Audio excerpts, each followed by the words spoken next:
A short while ago, the governor of New York warned expect a stronger police presence in and around New York City.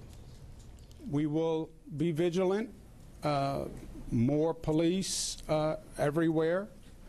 You'll see them in the airport, you'll see them in the tunnels. It's not because there's any evidence of any ongoing threat or any additional threat. It is just out of vigilance and out of caution. Senior correspondent Eric Shawn standing by a police plaza in New York City. Eric.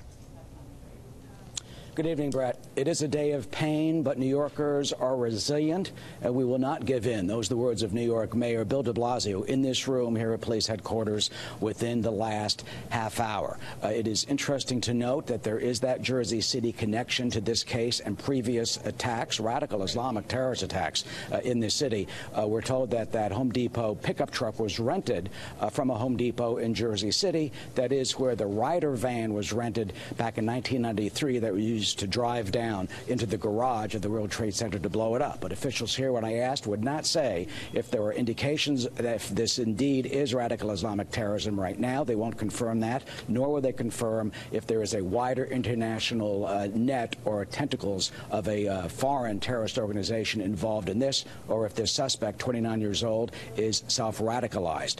That is all part of the investigation, and they are not yet publicly releasing his identity. The officials here sought to assuage and comfort New Yorkers in this time of pain after this terrorist attack this afternoon. Here's Governor Andrew Cuomo.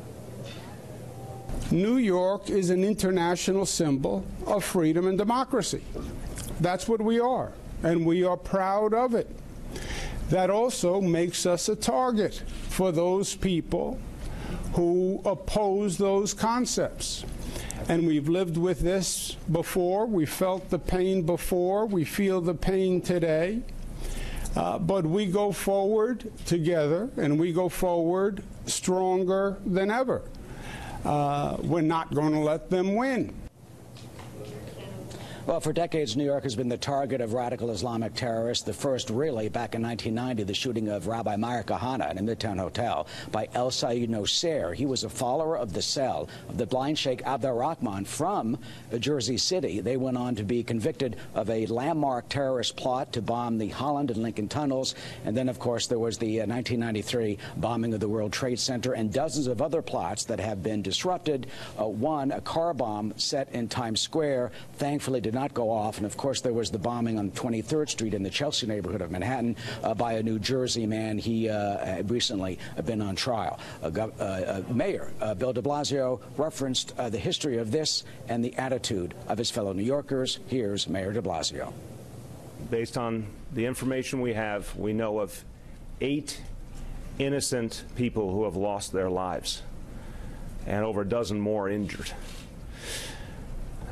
We know that this action was intended to break our spirit, but we also know New Yorkers are strong, New Yorkers are resilient, and our spirit will never be moved by an act of violence, an act meant to intimidate us.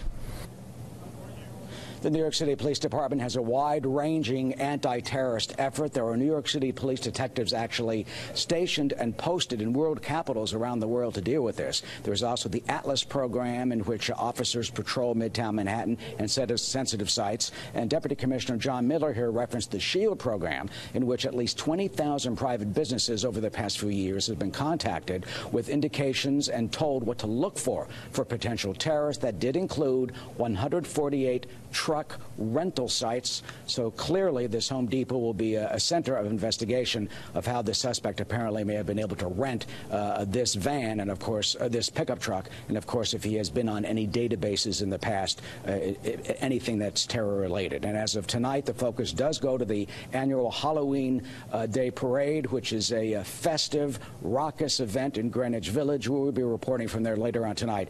Clearly, sand trucks, police cruisers, and other type of measures to block the side streets to prevent anything such as that we saw in Nice, in which a terrorist drove that truck down the boulevard next to the sea. One of the efforts that the New York City Police Department has already engaged in dealing with the Thanksgiving Day parade to try and prevent any copycats of the international terrorism that we've seen so far, sadly, around the world, and sadly, here striking us, Americans, here at home. Brett? Eric Shawn at Police Plaza. Eric, thank you.